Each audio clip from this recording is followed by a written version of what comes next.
wodi egu ama ye behwa kenkan ni nyina da ede ama na ene anwumre Kawadwen Kasiebo nuanu mienu a yagye ye gwa ye sinkonwa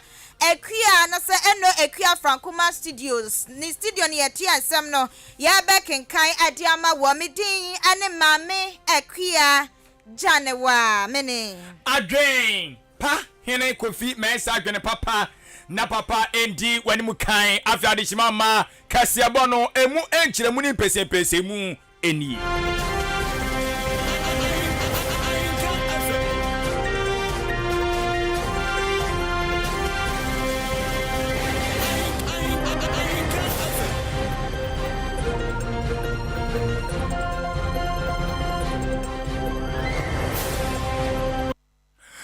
Ghana Arishmama afe yeshe ensem no ase ede amawana enei ayamanyosemu ene yede wo enso ebo ede afre wamanyosemu no Ghana fo se yenyina ye ni edi nioma wodo akoso makoko Ghana mu echi na afe so ne yetia AHENKAN933FM Kasiebo a yabo amane wona ochi mu se eyade asem na hyebadwafo ene ana no brada no ene wonom ekọ asetena se dwom kwadwendroman konko Ghana kanko ene ne mpuntuo enwo wabro mu si kunyom guso mudi ano baba ya na enam na sebedwemu chiamehene Right Honorable Urban Kingsford Babin etwen krata bi di pie yesesa ankrata no eyamampanyini na nado dan kwa akufado ene de abedan no eso onkenkan ma Ghana fo nyina nwuru de tuemo na okenkan no kire mu se o na nadan kwa akufado abubọ nkrofo bi edian wama wonum dibre ewa na mamuo enso emu asa de betumi aboa ama na mamuo so tuma fa ne ntoma pafra me no ma akototi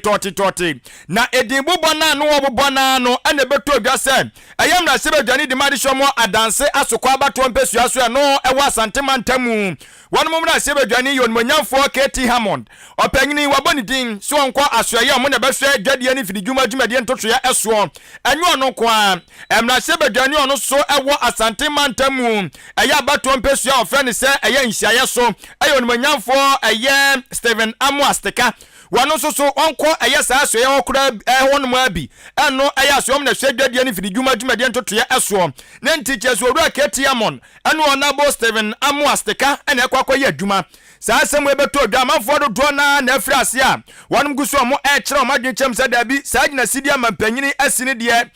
aya gina sidi asebesebi mpradu ase wanhwa ede ayamentem wase betimi aba aso ye wonum ama aso ye wonum ani suade hu anase botaya esi o mani so no entimi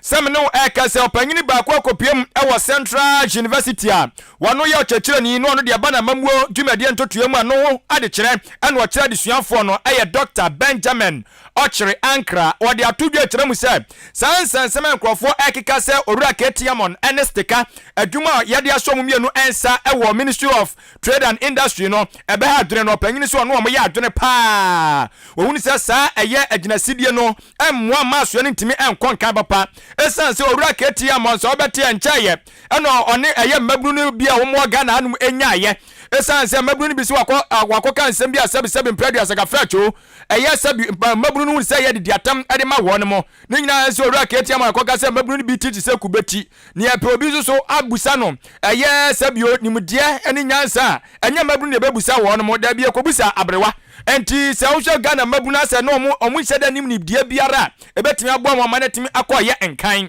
enu achi yehu ya se wonabo eye Steven Amwa wono su kogina TV so ese enche aban wagusu ade no makikasi ani a ene ya baba nya Chinese movie industry Ghana abati gushio cha ho agushio ene ono so kokikan ye ento aje so hwe se de nkofo mienu o mani so ohye pa no na okom mienu bom do kwa so ya ba ko a ye asembaba wedi sia na wedi atoya wedi fa edura na wedi ekotoya wase akoba ne se ba adwiri bebre to no de ekebe pa de akamampanyini ekonsan so enkono mra biem na nkasa nipa mienu onabo KT Hammond ene onabo Steven Amuasteka omumienu no onsesen wonom na wodomu nyina kwa so ya ba ko de a wochese won hwe Ghana be so wonum se kumo wato so biem kire mu se amanfo asan mampanyini edi obabobo ani dibro ode mankrofo no na reshafo na waye no ai sa kire obeso ene wona mamuo no waye no se hwan enu ani de ne se na dan kwa gufa de sebi mpradu asakafra cho ne Ghana fo ani ne ye wantie Ghana fo sufre baako mpo sei wose we dibra na abachiche yo enkrofo bi na memo mu dibra keke wan nane amamuo no ani entiano no sa ne de so aka ne sa wanka ne ye oka che na dan kwakufa do pen enye prefa se na amamuo mu se karisa fo na no aye din dia na ko hwe anim se anya hwe kura no asoafo maako be se du enum 15 die ekoba pam won mo anaso obedwo mu dibra firi won mo nsam na kanu atimi aboa me no matimi akọ eye enkan na so won wo hu ni sa pa se na dan kwakufa do wagigi nkrofo bi dibra firi mo nsam ewo eye asoafo dibra no so dia na chese na dan kwakufa do sabio onya hwe na odi nsam ni mu chemu ede emaye no ya twi bi gwa homa so enie Trade Ministry, Madam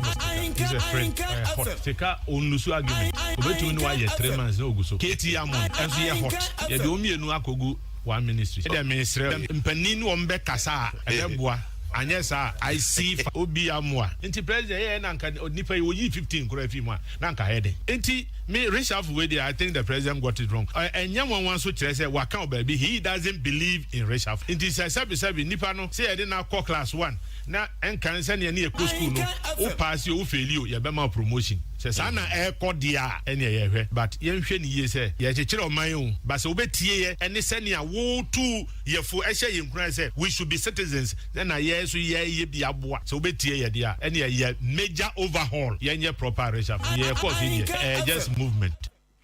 It's a movement kwa we a movement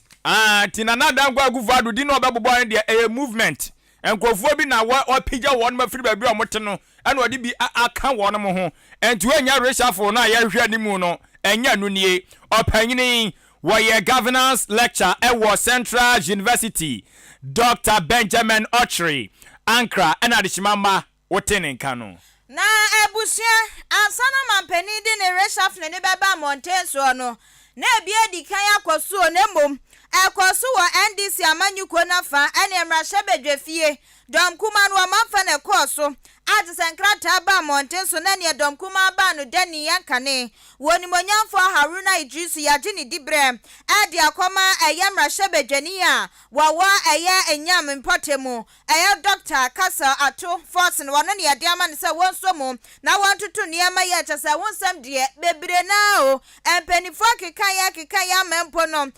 wotutuna ni ya wada ekuo nanim woni monyamfo Johnson esi edunketia wanu so de ni nkyerɛkyerɛ mu a wodro ba betu dwa wotrem se ayasumdue ane nkan kompumtuo ana wa mo pena ewiase a wamu ye nipa kura na edru de bebi a ewo se otimi sesa ho ensakraye ba na so wasesa ho kakra na ne ensakraye no ne na yepe entrosin sakraye a wodro a eba no ana ne wo mo NDC amanyuko no so ahwemo aye sakraye se ne be ya empo wo mani so ade hunu afimpinu ne aduonu nan ane so betimi abamu enti awonsam de kwakoye bebre na anu ana sabrei dom kuma ba no dani a ya paw no Dr. Atofos no no so apai na numu to den sama wodro atodwa ana wa kire se wano na wa kamera hye bedwafo no bio na wonim empo ense susu ye bi sei akoso se reshuffle na wonim ho ma chimpo wante wasem akosisa ade abeche ama nkrata na ba montenso ana mpanifo a wamuda amanyuko nanim fra ne sa nwumre na ade to nanim so nsakra ye bi ba bekoso na ye hwe mu aye hu sa dibre we wu na esafata wo enti ye de ma hwe ne somu na aboa ye ma ye ni so ade hunu ntimi emamu enti wasesa ne amrahye bedwafo ni bebre ni titiru ne NDC amanyuko no wa mo kasa wa mante wo hwe wa mu ye na nkrata na na mamontenso no waso wa no so pepepe ne wonim enwo hwe kwosise ade abeche ma nkrata na ba montenso no ana empeni efre no ade tu nanim wo to ne kasa es no wo chemsa no kura wa no kura ba wo mo fre ne kasa asem ne kire no aya ne nwanwa papa se wensusu da sa empo sensakraya bi beba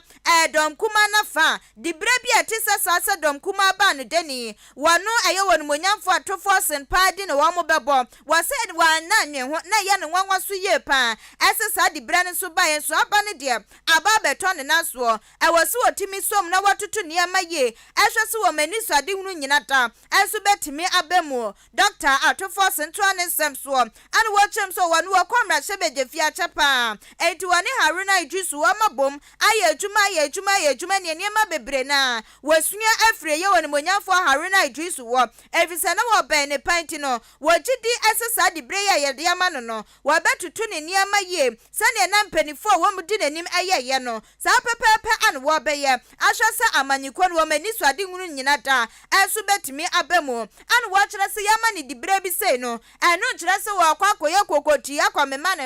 na beti so wo sida bi ebre bia wo hia mu abia no obebo ne homoden esa mpanifo an wo mudi nanim obi ti se woni monyamfo Haruna Idrisu wo beko nanim no wakwakope emmoa se bibi kire na adwen so so wo so obeko na wakwakope emmoa ebeboa amatsa manyiko ni susu etimi etumpom na wato so an wo chem so wonu de no kura ni nyame anim aye woni monyamfo Haruna Idrisu wo bo adwuma ye pa kwan ya no wo fa so atoto niama sadom kuma ba no deni no na ne kwan ya so anu no enti so obi kochina baby kasan wonu aye woni monyamfo atofo sin dibra no wo pedada wo mu kosusu ho enti ne akoso nyina wo mu nimu bia waso wo beti sansem ne bibia woni pa kwa wo kasem no bo modina siri ne hu vi se wono aye doctor atofosin wana adwen wo da anempo no dibra na ekita woni monyamfo Haruna Idrisu no wose anya ade ana nani bre na bom ensakraye na aba ana beto ne naso. I was told the night before. I mean, it's a decision that the party had made, so they were informing me. It took me by surprise, but I adapt so easily, and that's my biggest strength. And it doesn't take me more than a couple of minutes to adapt. If there is any person in this house who have worked so hard for Honorable Haruna and worked to him, I don't think there'll be two people more than me. My loyalty to him is unquestionable because he gave me room to work and to excel. But Honorable Haruna knows that I've never wished for his job, but at a point in time, one person will have to stand up and do something for the caucus. So I happen to be the one to do it. And I think it's an honor for me to step in a very big shoe of my predecessor, the Honorable Haruna. Abusia ani ayadom kuma banu dani awamra shebejefie wanu kroya esanso yamra shebejeni ewa adwumanko enyam esiam abato empeswa so doctor atoforce na wamananso awiye ana watos na wochem se enchini wowe enkanfo no ho wobia nim se enchini ede ene wo ye dwane kra na ebi nima na tese dwane na wo to na ye ba ha enti bibisa kra nya fe na obi ba be ka kira wo ese dwane na wo yan fa enchini gumo wase enchini kanfo no so ehunhia ye papa enu ntini waka enyina ne se woni monyamfo Haruna Idrisu waso opani na bon ho modin ye pa se ne wotwa asane eto wo no wase obi anu wo beda ne nachi ekire wo bibi obeba bia be hwese sa esakro na anu wo be faso enti wo bona bas no waka sisu popi ese nyuma na wo pani na eba be boye no seda wo bia be hu bie wonu ehu bie da chinchiri magina won beba be hu bie na wo mu susu dia ekwan bia so woni monyamfo Haruna Idrisu wo mo ebe bona aba eso. It's a big decision. Party took a big decision. They believe it's a right decision. They think where we're getting to, they need a different general to take us to that kind of war. That's how I interpreted it. Honorable Haruna has done his bit and done it very well. His successes are out there for everybody to see. Clearly, time has come for a new general to step in the fight. I recognize that, and honestly, I take it as an opportunity to also step in and to lead the party. Anti abusia no opening wa bonu wo modin papa woni monyamfo Haruna Idrisu awaso wa mo bona baso antino wano de awase enwuma papa ne baba ye yan bibia dem na kwan mu bibia deda wo bia hu bie na wo bia so ema no moni yo bona baso ani ayadom kuma ba no dani woni monyamfo doctor ato forcing Yanko yen anim ewo Kawadwen Kasiebo no ensusu emu na yede ani ekyeremu ewo agudie agudie na jesi ye gold ehon sansam emu na oswafo no na hwe ensase ene obode ne mapa ewo emu ene eso mekyere minister of lands and natural resources eyodimonyamfo Samuel abu jinapo wode nsem odo de atodwa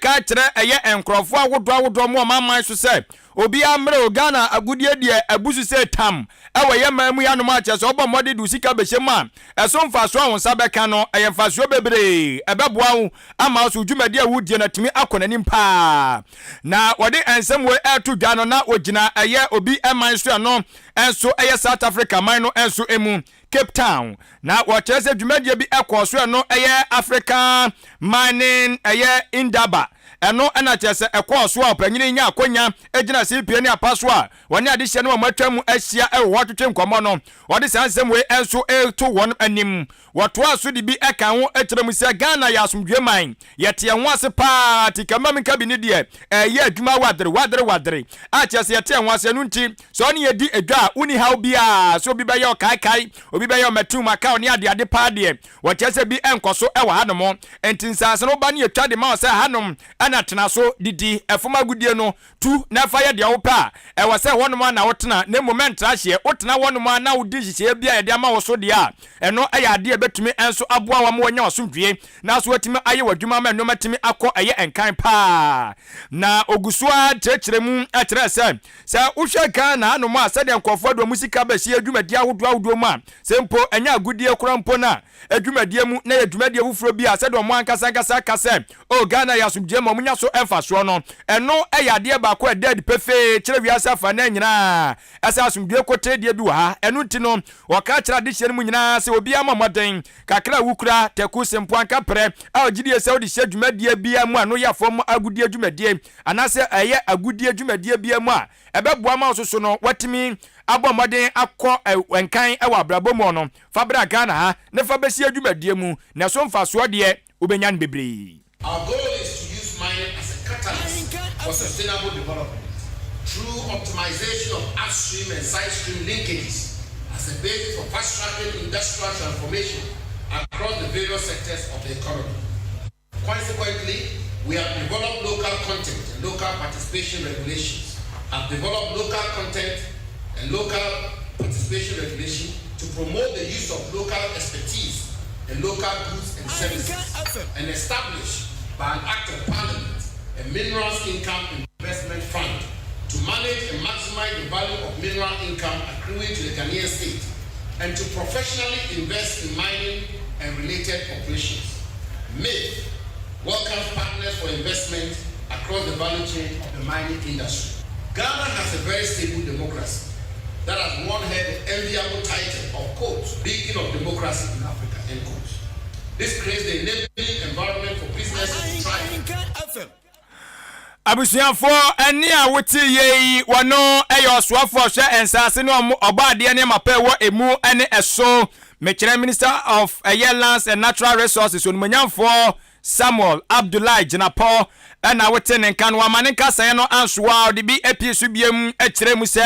Ghana man panyine His Excellency Nana Dankwa Akufo-Addo na ni suade hunu kase pa ne botae kase pa ne se ye pe baabi e kase agudie adwumadie do ne totoye ekon kan pa wa bibremu ya no de a na ewo se eye oman konkono Ghana eno enti no ne hyehyeye ne dwumadie bi a waso de gu apono so eboa ma sa na ni suade hunu wei ebamu no eyade se man panyine ekeka nuoma si ani a wode ne nyina egu eye kwan eso na mmom ne yesi ba akofo ensa enso nyame ani katanti ewo so oto ne nsa edefra aboafo na omu nyina de omo de beka ne de ho na etimi enso aboa man tirimu pono etimi enso abamu eno enti ene wo ka kire eye wonom asabio omo so betimi ede omo dwatira besi adwumadi awodo mu se omo tutum ne kama omo na mo to no mfo mani kire mu Ghana no omo ba pe o na Nana Dankwa Akufo-Addo bejo ma wa tu aboa ahwe amomo dwumadi so etimi enso akọ eye enkan pa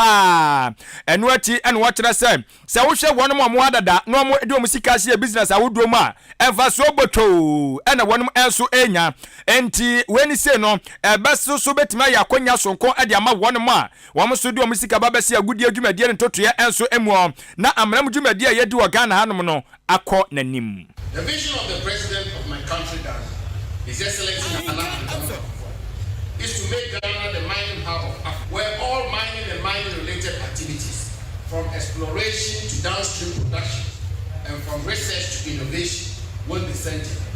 Ours is an exciting journey in the future, stable, poised, transparent, democratic, and welcoming. Ghana is one of, if not the most attractive investment destination in Africa. I urge you all to visit the Ghana Island for more information on investment opportunities, and it is my hope that you will consider Ghana as your destination for investment. Ghana is ready for business.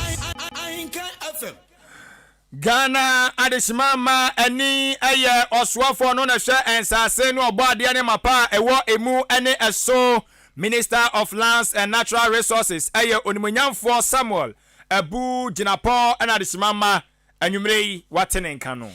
Abusia ya tuasam no so na AHENKAN Communications Officer Emma National Democratic Congress NDC amanyikuo no Yera Solomon Enkasa ani wo penini din sama wodra to dwa wo kire mu sabre NDC amanyikuo no mu gusugu ahoboabo so ani wo mu boabo mu bia sa wo mu behwe na wo mabato wo mu de akwa hwehwe so Franka tufo na femra hyebedwafo afo awodo yetimi ayi wom ani wo mu abubuwa de bre ni nyina ba mountain so enipa ye beyi wo ma won bedi nkunimu abato no so no won be kwa gina afipinu ni aduonu nan na de abato chenchireche na nkasa ya kwakwato amuso aba na numu no wadi atudwa wo kyerem se ne wo hwa aya franka tudi bre na ane wo mu dosu papa nipa ne won pese wo mutu franka ema NDC amanyuko na waso mu dosu na dona wo mu dosu ni nyina no wase eden ya nipa ba ko pe ana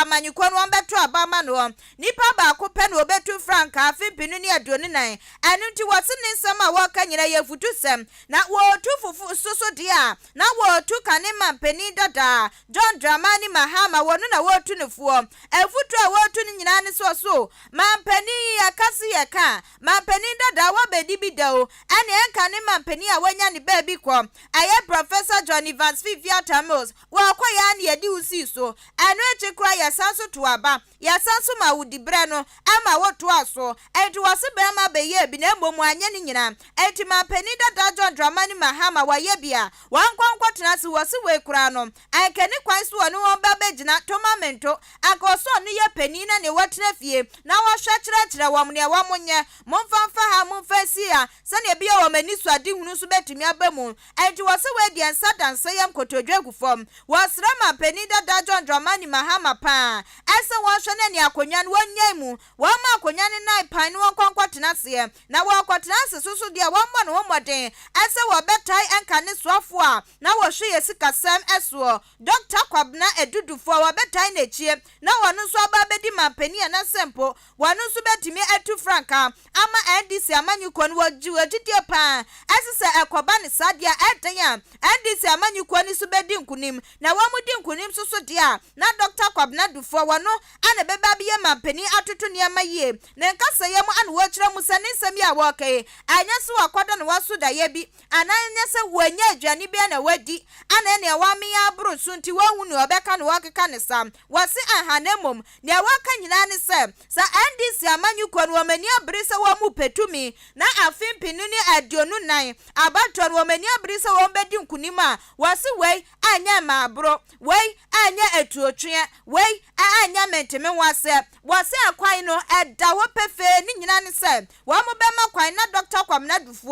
wono aba bedi wo mani mo se no kwa se wo mutimi ya no kwa de a ani afimpinu ne aduonu ana ya bato no NDC amanyuko ni bedi nkunima MPP fo akra no ya hwehwe o manya de betimi ehu wo mo Yera Solomon Enkasa manesuwa wato ne nsɛmso ne wɔkyerɛ mu sa NDC amanyuko ne kura no wɔsanso tu amofo asa mane koyo o madwen sa afimpinu ne aduonu nan no anu kwa ne abato wɔn betimi di afaso ama o mayesi ye wɔse aha bebre na wɔ hɔ nemom afimpinu ne aduonu anan na ne ahyase anu ne nsɛm a wɔn aka ye no so wɔn betimi aya anu ne na ahyase nti wɔn momɔden ɛso ɔmoda yesu nyina so betimi abamu na sa ye da yesu ne betimi abamu dia wɔse ne nsɛm a wɔaka ne aka ne mampeni dada John Dramani Mahama wɔhwɛ ne wɔntie afei so wɔn a wɔn mutufo ɛwɔ amanyuko nim no wɔn hwɛ na John Dramani Mahama wɔn mutunefo na wɔn kwankwa tena bebi wɔn kɔyɛ peni na afei wɔn a wɔn aka no wɔn tu amofo ɛse obia fa n'ani bre ne na hoɔden anti Dr. Kwabna Dufo echi wɔse kɔba ne sadia and breaking the eight no wɔn so wɔn bɛfa no fala Diano Mekande, Mampeni Mahama NDC, any statesman of a presidential status, Jejeko, Atamasco, Emisatako, and Torono, or Tranchin. Na ordinary yam, or the battle NDC near the Kokum, near Dinkunim. Na Patino, on ye about 2020, 4 year dream home. We are building a system, a political organization, you be deliver better resource to the admiration of all. Na me waiting go for be unde NDC party MPP for obia prophecy there. MPP the okodu NDC ba ye better na racha. But yen to mba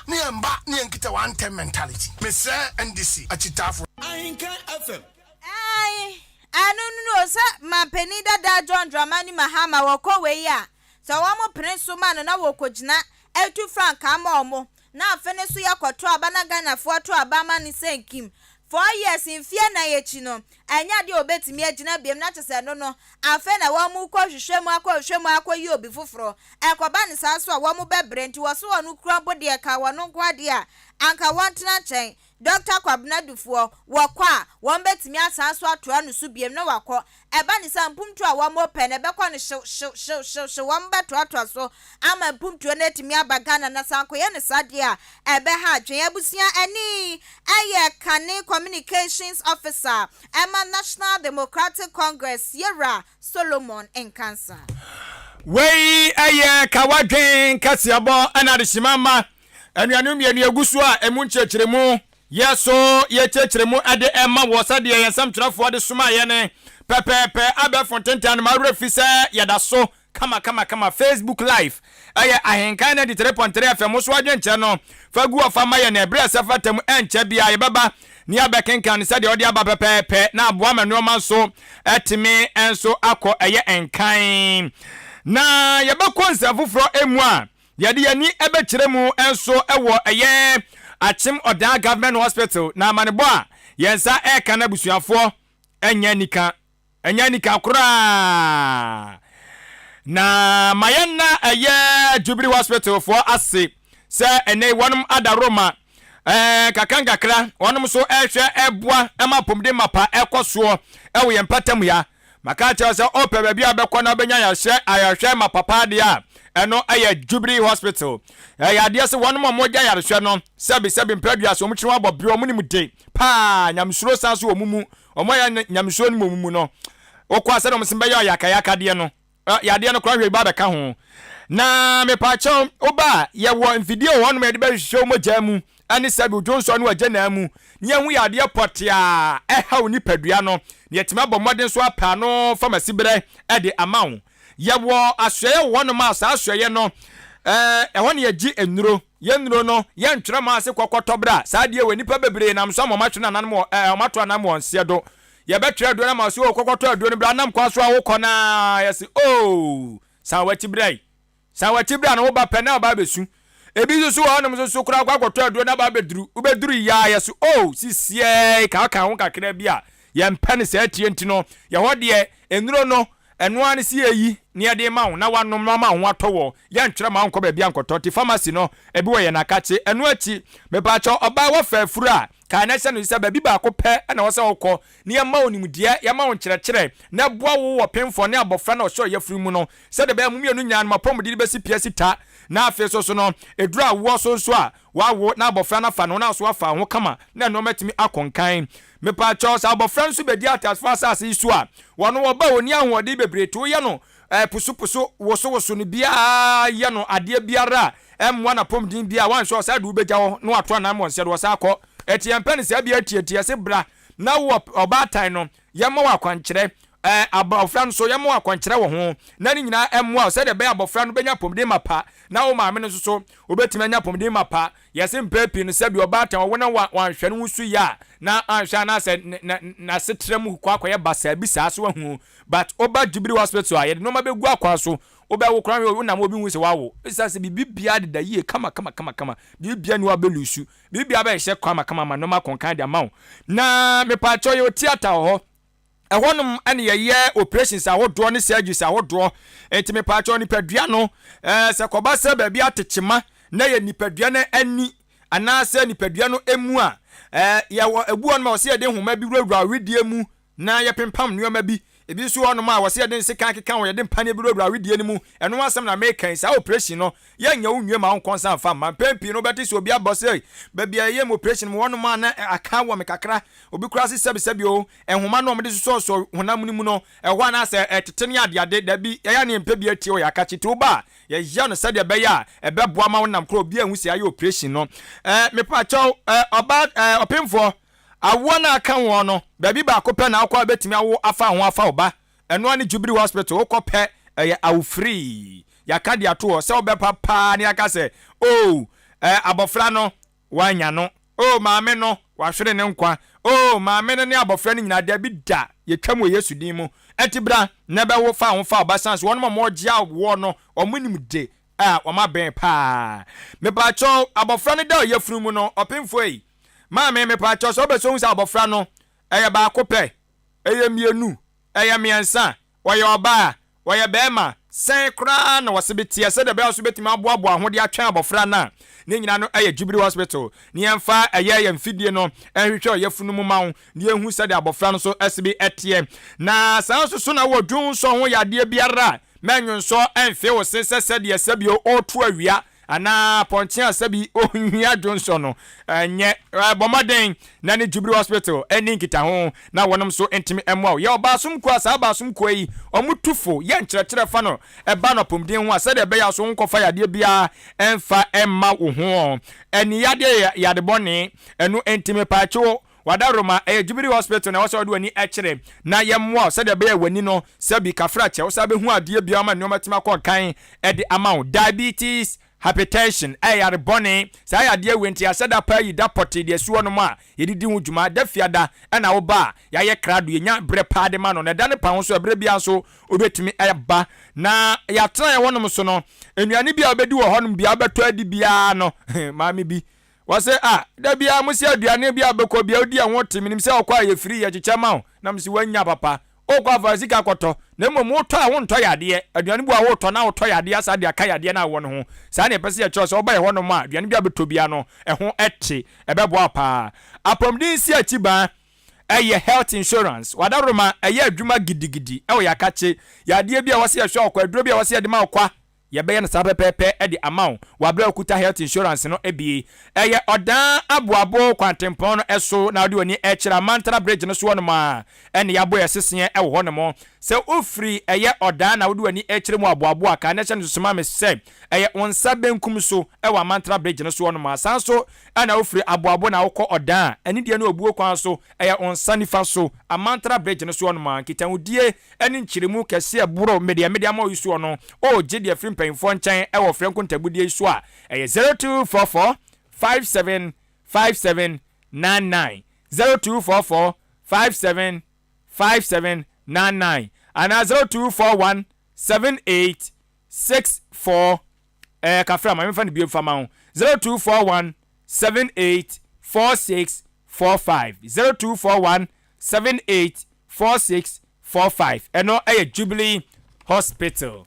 Afei abusuan Bempama Plaza Hotel ye twanite awasabi Plaza Hotel achemoda ne nempotem achemansa block upe baby ada jojo wama honam no esisi ne ho so eye suso dia wose bra na so ye ne bra ba jojo ho na wo ho so entime entowo na wokọ Bempama Plaza Hotel a edan bia nse medikan academic kasa ho ani hotel a chese wokọ ye ni room 1 ye ni room 2 ye ni room 3 ani ye ni room 10 dabi edin ye de atoto so ne kra ye guy nti wudu a ani ye wo Ghana wo ho Kofodua Accra Italy Spain that's edan bia wo pe bia na wakọ akọje wade na se wudem na wo modan no say yahim na ya woda no da de yahim mi wo da de mpenu kra woda de yahim mi nko hoda hey ongwa evada enye se me nko hoda ma mi ka niye makọ wada me ba achim oda me ba ahenkan mejuma busumi ya na edika na ho na me kọjojo me ho continue nti me call ye no some dem ye oba ye no first month no kọjojo ho ho continue continue ahead nti me ba ye me call Bempama Plaza Hotel nti ni ehu ana no di wa dance me koy o ma me akra but na enough ya ma akra oh okay na man for so ho to nie Om do tana Ghana he ya na mo form wa om do ba Ghana he ya Ghana he om se hwene ma eso ho de man for oh okay eniema but ya me kodi ya me pa akra di ka kire omo na enough for mo enough from but me pa akra mboni besem oh na Holland akra mboni besem Holland ho na Holland na Spain na Italy abusia vows day you kura what na bia che de bia dan ba Canada ni ho ni nyina bi wo ho America ho ni nyina bi wo ho nti akra mboni na soro ho when kwanta wa Asiamponi na soro we ahamponi na soro we ebeye ni die ebeye nwa se nti akra mponi na America ho nti we kura no wo ne meche se enta wantawa bi wo muntem kura mutimi kɔ ho mufi wa mo beba na te bibia da di akra se se Ghana mu ho wo Ghana mu akra ne se Ghana mu ba udu akra wo se akra ne wo su yawo ayi kanda yawo ayi East Legon omu nyina wa akra ho no cantonment omu nyina wa akra nti nya akra sa keke ba bia ne yawo ba bia ne se de sitie nti akra yawo East Legon yawo ayi cantonment kanda omu nyina ya akra koyo obia ne ne living bebi akra uduru wase ne we free akra no nti no vows day edan no mahemu ache de bia dan kro na de bia dan enukura kan bi ma ebufuo ba kwabem pama plaza hotel na mo kwojojo mo ho empa no eye queen size bed orthopedic ankasa enya fe na obeda so ama wo page wo kon baby akoya o ya dabi edan bia so air condition wom na bem pama plaza hotel wo dan ba ko a efa nipa ediasa enti se mu ye adwumakuo mu pe bebi ato kese mu pe bebi edi mu ho komo a eno ane Bempoma Plaza Hotel den ye de ma mu no projector ensusu bom air condition bofu ma ho ba bon sem so de edaye na wakoda Bempoma Plaza Hotel ade ache no ye ma free breakfast ye the fruit salad twato na edwane ye de ma ne ye nkoshe mu kase wo enkopopo ye sa ne ye di kan bisaw enumra na wo koda ye bisa so wochna no pa wunya ya akade na wo bedi enti anu sa de betene aye ni nyina kama Bempoma Plaza Hotel wa achimoda enkwantanum wani Pentecost asafo no ana edi enhwenimo frane mai so 0249 855396 0249 855396 afa vows day no eba chira wo do show your love vows day you say a chocolate day ana penifo so ma yate asese ye mpatam ha no ye wo 5 flavor cocoa ne den nwa me kama no nyasem ketwa cocoa mugu awudu o 5 flavor cocoa cocoa ni na chocolate ne kra ni upu kakla de hye wanum a wana de hye wanum wana abu hye wanum oh amasi ya nya ne sa okay say okay vows day no when you home popo ye na kana to buy sa enra me kwa yi ko 5 flavor o mu meetings okay ewo abnase I see me kakra o sa ma me che abnase Mrs Augustina Tete jai na Mrs Chocolate no kakra na udi she wanim kwa tumi se eni ye chocolate na ye nim dada no difference nso Ghana made 5 flavor cocoa ni free Ghana ha ya abnase ayire bi jaha okay okwa obenya bi ya de nyame 5 flavor kama enti anu an ye di vows day na we ye potem aso de ye ni ha okwa ayi achim abnase odrouse Mrs Augustina Tete hwehwe no you beto bi akoma no ho ubenya bi kura free no ho there be statement ne nane no ubeto bi akoma no ho Mrs August no turn dada enya maame na make ho nsu beto bi akoma no ho meto bi akoma no Mrs Augustina Tete meto bi amadodo enya maame na make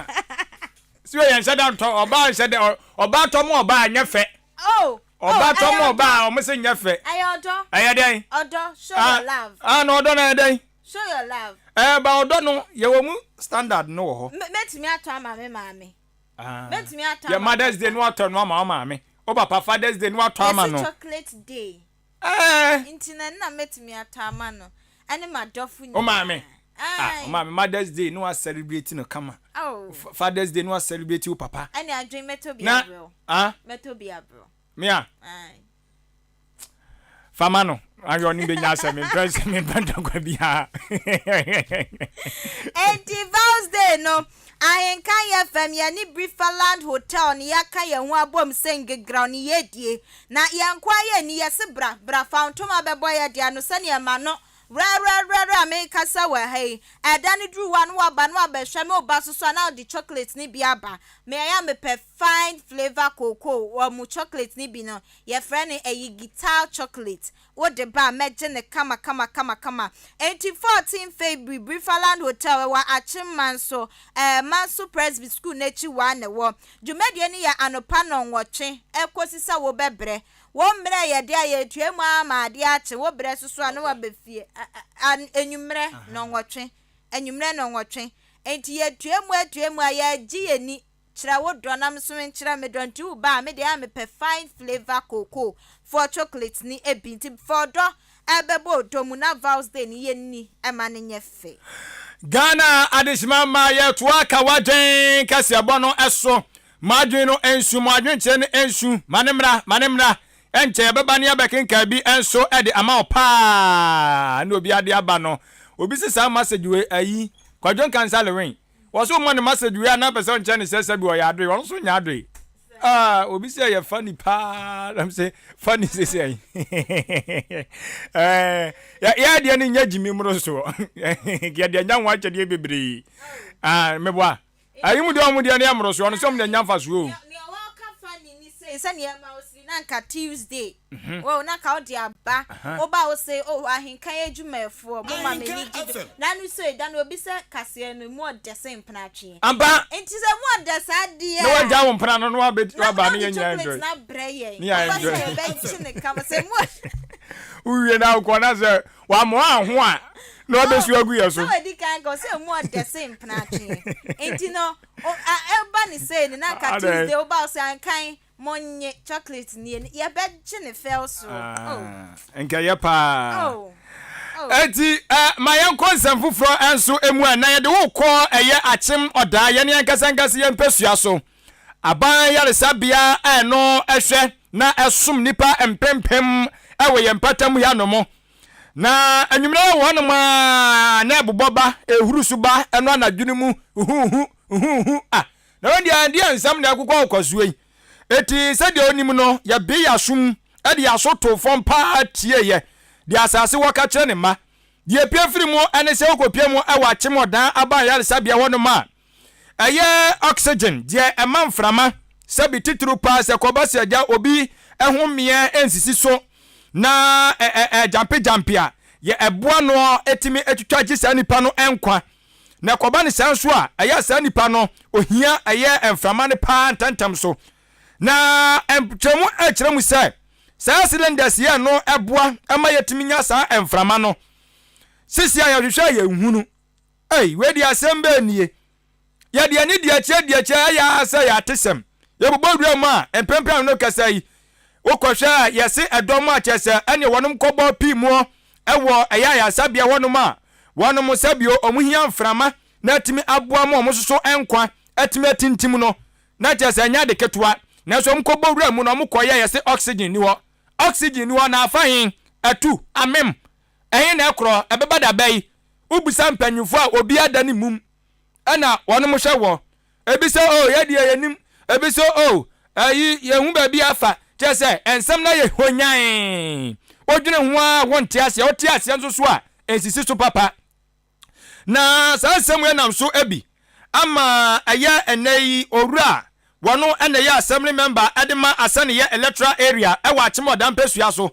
wono akasa na busuani so emframan ne dihye no enso de ensisi so papa ento ogbanase wo ko eye chemodan government hospital akwaja yarehwe na no atimi aboa no okoduru wono ma yase oxygen ni ho na om se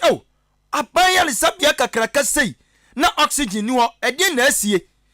oxygen asai ana asa de ana munsie asie eno so busa budin ehwa ye din ti sa asie ye eche sa asem no mu aje din na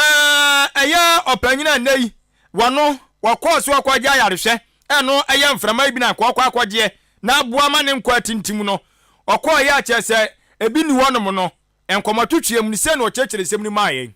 but your friend me honorable papa ya amo me asan me ma wo asini electoral area e wo dan old say na me bra ho kakra if say me ba odan hospital no pay me nya enti e bi say obi e wo da ba bi tina say me ko fa me ne police for ko fa body no na e de be share mortuary bi gina hormo emergency ya me hwete ma me bia sepse bio say fibroid no wanya na say mo ye no operation adan na busa for no san de say oxygen ni hospital into operation no omutimi nye bisa ma me no say ampa enu ntina ma obeda ho say san yi no na de no kwakuzita ma benya oxygen in fact ama me bra ho papa na wi ntimi ya me ya maji ntimi ya me tu na makọ bi ampa say oxygen ni ebi gu ha na bi nko me ko no 1 bottle of oxygen kra no eni ho but ma try say me kwa administrator no ho personally but ma kwa say onusu ni ho omo say me hu mu bisa mo sa kwachin na me hu so bi ni we de mesro mo emergency na nkopi mo chana de mesem panifo be bia panifo wo bia mesro madaro odan hospital no omo ni nko and ne yaso matumi the oxygen because nipa bebre wo say your operation ma ye me am check sisi ache say oxygen ni wonti doctors need to mean operations no and nipa gu ho bebre say your operation make say so matumi atum panifo ba behwa sisi am make say operation cylinder ayinti oxygen ti yentimi nya bi mesro madaro ma kotokuma mesro madaro ma yesu dwane to am nkwala de yesro mo momodian behwe odan hospital na ho ya hote so bi ya lesi na me se wodo no kwa oxygen de besi ni so me se munya bi enfama no na wie na me ne mo kase me se afem Achimoda government hospital aban dia ne wa kwan ni hu ha ya no be a traffic ne wo no ayar sabia kese ne si wo ba chwan enyo Messi enyo enoa na meru ahwa ma me ho woso pa Ghana be kra na ewomu yi ana no ye nkwote a yesi receipt ya ye tedi ama nkrofo ma makwaja yarehwe ewo emergency machine na sei entimi nji receipt ewo hwa odaga men hospital ma nipa ba ku wu ye eno kra manfo di na ase yeboa enso wutietie mu no eye nokre na ade so oboduam na menkomrai ma menko ahoma no so na yane assembly member wano na ehwe asane ye electoral area so wa Chimoda empesua eso na wano na wote ne no na mmom ye pese wonu ankasa wasabo ensem no nchemu bia because etwetwe aso wona bo papa yawo amoa ona bo temenka majo AHENKAN933FM Kawadwen Kasiebo so ni mini amida wase enmenso mi tia wa chefo na bi tia me manfo nso ewo asinde electoral area so mama ende ona bi agiri ese ho ye o me hu de eye pa na ko adom me hu ye na awie ye nyane ntia so ukọ Achimoda aban yal sabia ede na de ukọ ho wadaroma yo mini amida wase abise eye ahmachi be no numu ni pan ana me sati nya course wo me phone se obi ato wo me bo no so ya asem ye rete area e call CMD wo no e ba bridge no ho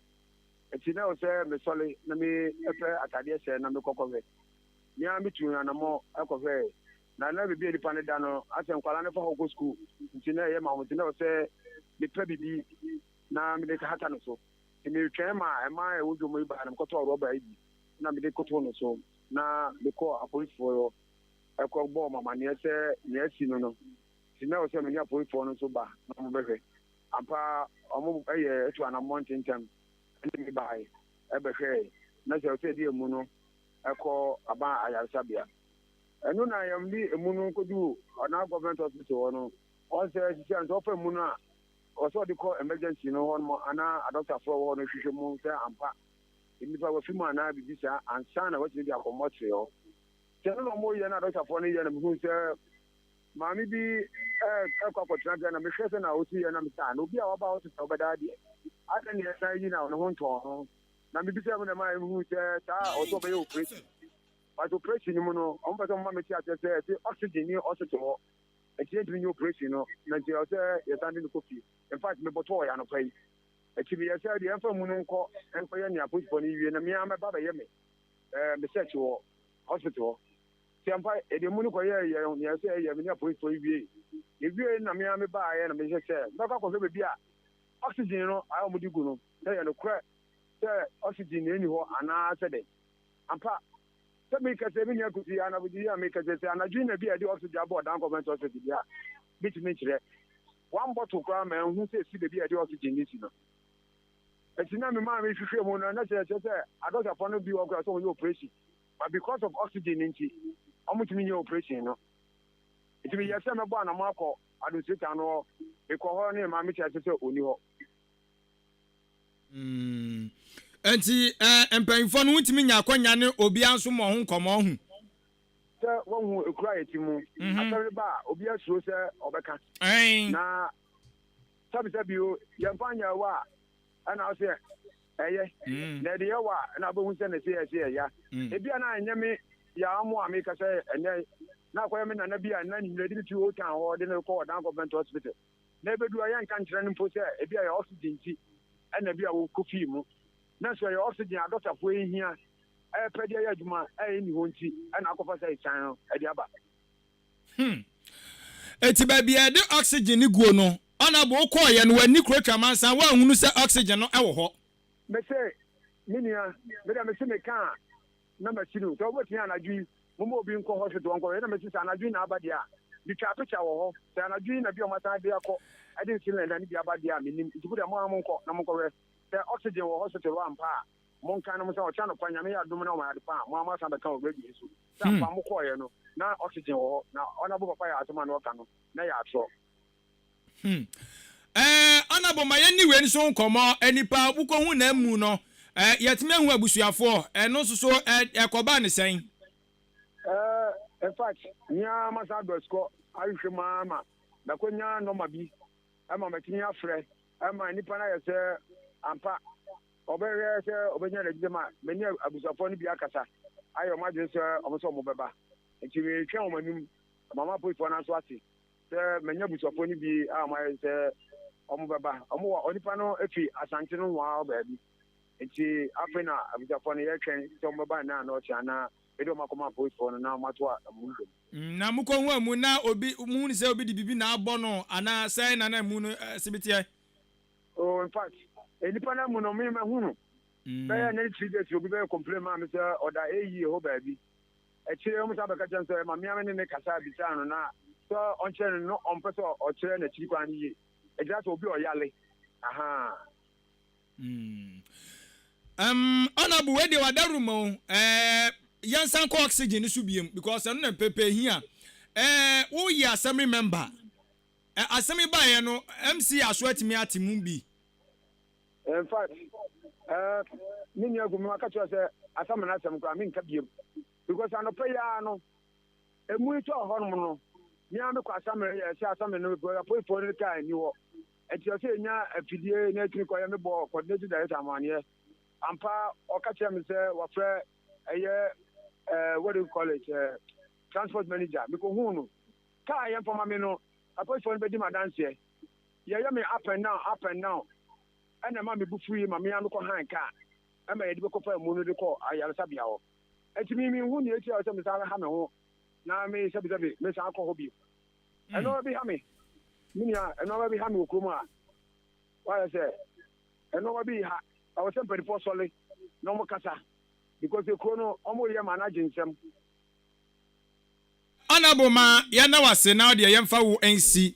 na yesu ye de ani edi akyire yesu ya yɛhwehwɛ mu enti wo de bewie bia no ye nyina behu sɛ de yɛseme enso ɛbɛpɛ asɛm no fama sibre yɛda ase anwumre yi.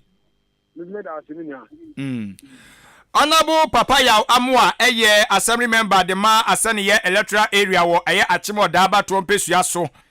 ɛne ne kɔbɔ enkomo no na abusuafoɔ de atia ne sɛ de Honorable Papa Yaw ɛka no yesu ye de ani edi akyire anamo a yɛtu ne yakɔbia yɛ hɔ ampa oxygen yɛkɔɛ na nni hɔ yɛkɔɛ no oxygen no eni biaya yɛ nyinaa na egu a yɛnim sɛ guo no eni hɔ sɛ bia yɛasesa akɔgu baabi foforɔ de a hyɛ de Honorable Papa Yaw ka no yɛnim ya fa kwan bia so se ne aya sabia ne mpanyufo be kasa ya ruwura mu a obi a twetwe ne ho ubo we punu ma we se ni we nkasa wo frɛ we ya we se ni we nkasa we se mu ni we nkasa saa enti yesu yaguso ya afam de ni papot ya e wo so odi anu yiye de ba wo oxygen ne ho no enmani mu ya wo so be ya ne ho ano ado be so okum nipa na abeza wo yedan because oxygen de yetete ne se yesi no na dwene be se oxygen de free ho bia ye ho ne nyina ne se yakɔhan na ketua nkɔ enti ni wura be nsa na ade that is the allegations ye wo ho an yesi oxygen yakɔhan ye na ye ntua ho ka enti o ma be se so ma de kɔ enu anadwo yakɔhan oxygen ye de be hwa yarefo ye hwa yarefo nso ye gisika unim oxygen o ba obi bi kwane ase ye oxygen asi ni so en wa getu anya sika getu o ana yakɔhan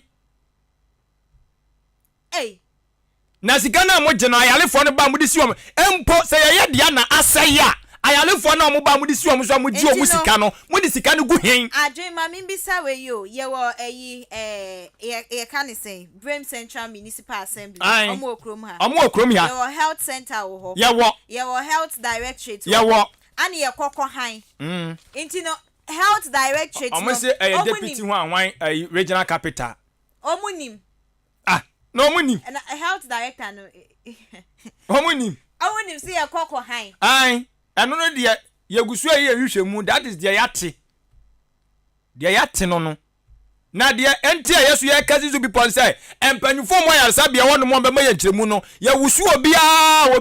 kyerɛkyerɛ ye omo toso ye frewei enu we nkasa sa na omo ye yen enti anim na enwo so na nipa be se de owo de ye wo na se be ma hwere mo nkwa I don't know sa na omo ye so omo ye ne de a na yentena ho Ajima memfa messages bi ento aso na ye kasi ye ka semwe ya enya de be ya saba be ka ne biem